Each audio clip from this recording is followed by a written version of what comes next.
लोग आज अध्ययन करेंगे अल्फा कणों के गुण, बीटा कणों के गुण एवं गामा कणों के गुण।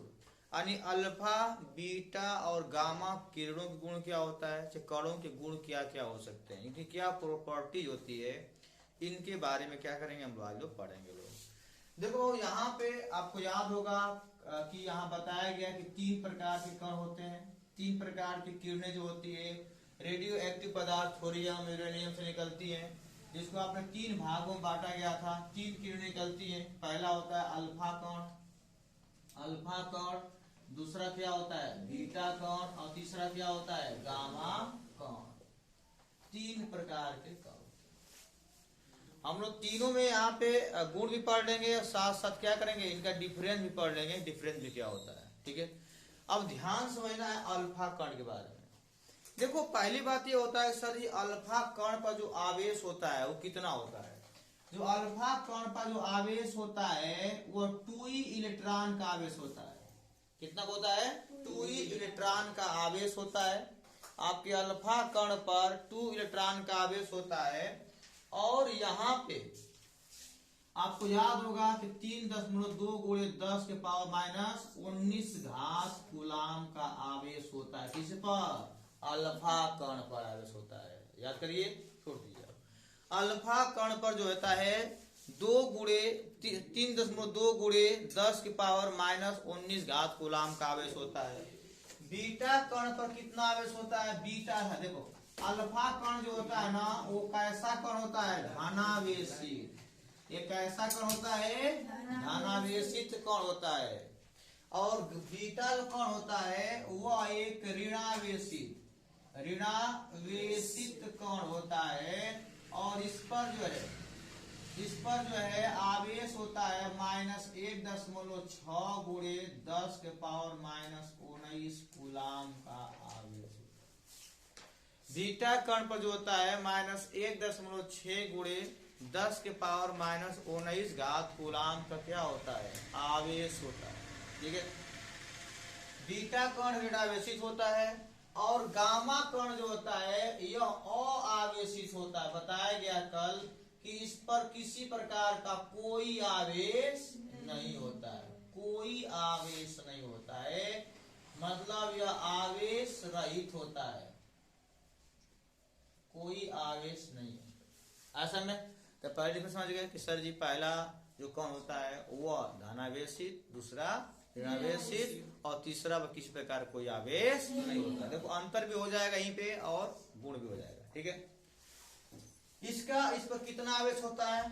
ठीक है, तुम्हारा से ऋणावेशित होता है, सॉरी हाँ ये धनावेशित होता है, ऋणावेशित होता है, इस पर कोई आवेश नहीं होता है। कितना का आवेश होता है अल्फा कण पर 3.2 गुणे 10 के पावर माइनस 19 घात कूलाम का आवेश होता है। देखो जो अल्फा कण होता है ना इसका जो वेग होता है, अल्फा कण का जो वेग होता है, अल्फा कण का जो वेग होता है वह 3 गुणे 10 के पावर 8 घात जो वेग होता है प्रकाश का वेग होता है उसका लगभग 1/10 गुना होता है। मतलब कि जो अल्फा कण जो होता है वो किस वेग से गति करेगा, तो अल्फा कण जो होता है प्रकाश के वेग का लगभग 1/10 गुना वेग से क्या होता है चलता है।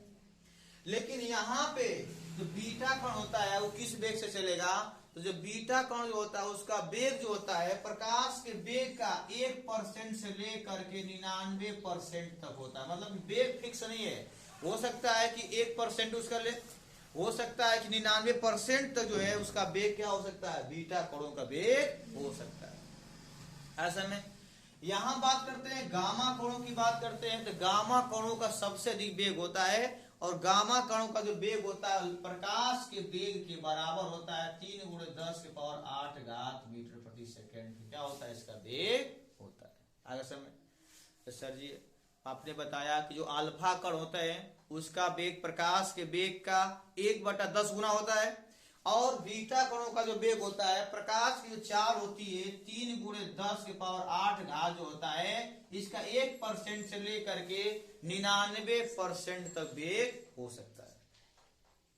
ऐसा में अब बात करते हैं जो अल्फा कण जो होता है ना, अल्फा कण जो होता है वह जब गैसों से गुजरती है तो गैसों के परमाणुओं को क्या करती है, इलेक्ट्रॉन बाहर करके उसका आयनीकरण कर देती है। यानी अल्फा कण गैसों का आयनीकरण करती है, ठीक है। बीटा कण भी गैसों का आयनीकरण करता है, लेकिन गामा की अपेक्षा, अल्फा की अपेक्षा कम करता है। और सबसे कम जो होता है गैसों का आयनीकरण करने वाला कण है, तो कौन है, गामा कण। गामा कण सबसे कम करता है। अब बात करते भाव वेदन क्षमता का, कितनी, किसकी कैपेसिटी कितनी है। याद रखना अल्फा कण जो होता है ना, इसकी वेदन क्षमता बहुत कम होती है। जो अल्फा कण होता है उसकी वेदन क्षमता क्या होती है, बहुत ही कम होती है। मतलब कितना कम होगा कि 0.1 मिलीमीटर एल्युमिनियम की चादर को भी वेदने के लिए क्षमता उतना नहीं है। यह वेदने की क्षमता क्या होती है, बहुत कम होती है। बताओ 0.1 मिलीमीटर एल्युमिनियम की चादर को बहुत तरह वेद सकता है, इतनी क्षमता होती है। लेकिन इसकी वेदन क्षमता सबसे कम होती है। याद रखना बीटा से 1/100, गामा से तो 1/10,000 कम होती है, ठीक है। इसकी वेदन क्षमता, अल्फा कण की वेदन क्षमता जो होती है वह बीटा से 1/100 गुना, लेकिन गामा से 1/1000 गुना जो है, 10,000 गुना जो है क्षमता कम होती है। जो बीटा कण की क्षमता इतना होती है, बीटा कण की क्षमता जो होता है ना, अल्फा कण की अपेक्षा 100 गुनी अधिक होती है। कम से कम इसका वेग, इसका जो क्षमता वेदने का होता है लगभग 100 गुना होता है। लगभग कितना होता है, 100 गुना होता है। और 1 मिलीमीटर जो होता है एल्युमिनियम की चादर पे वेदने क्षमता ये रखता है। लेकिन हाँ, बीटा कण की वेदन क्षमता अल्फा से क्या होती है, ज्यादा होती है।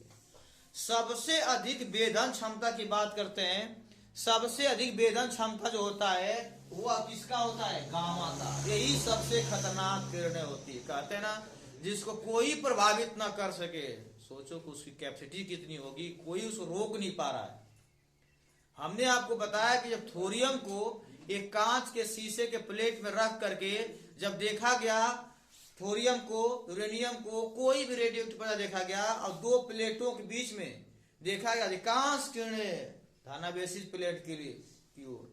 जो धनावेशित प्लेट की ओर गई उसे कहते थे बीटा कण, जो ऋणावेशित गई उसे अल्फा कण, जो सीधे निकल गई गामा किरणें। यानी कोई प्रभावित नहीं किया। आप सोच लो कि 30 सेंटीमीटर लोहे की चादर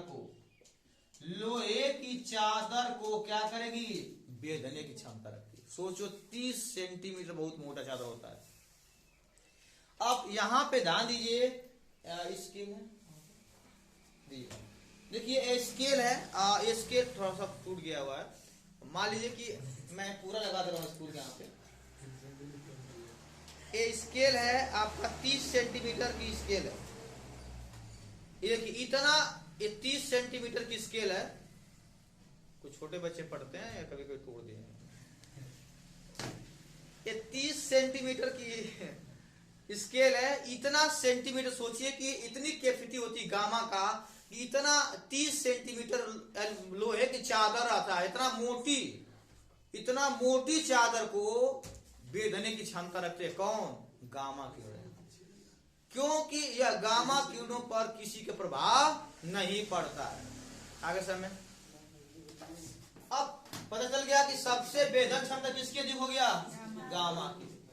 देखो भाऊ, ये अल्फा कण जो होता है ना, जो अल्फा कण होता है वो शरीर पर अगर डाला जाएगा ना तो शरीर को झुलसा देता है, जला देता है। मतलब कि अल्फा कण जो होता है ना वो हानिकारक होता है। जे शरीर पर डालोगे पूरा झुलसा देगा, लग जल गया शरीर।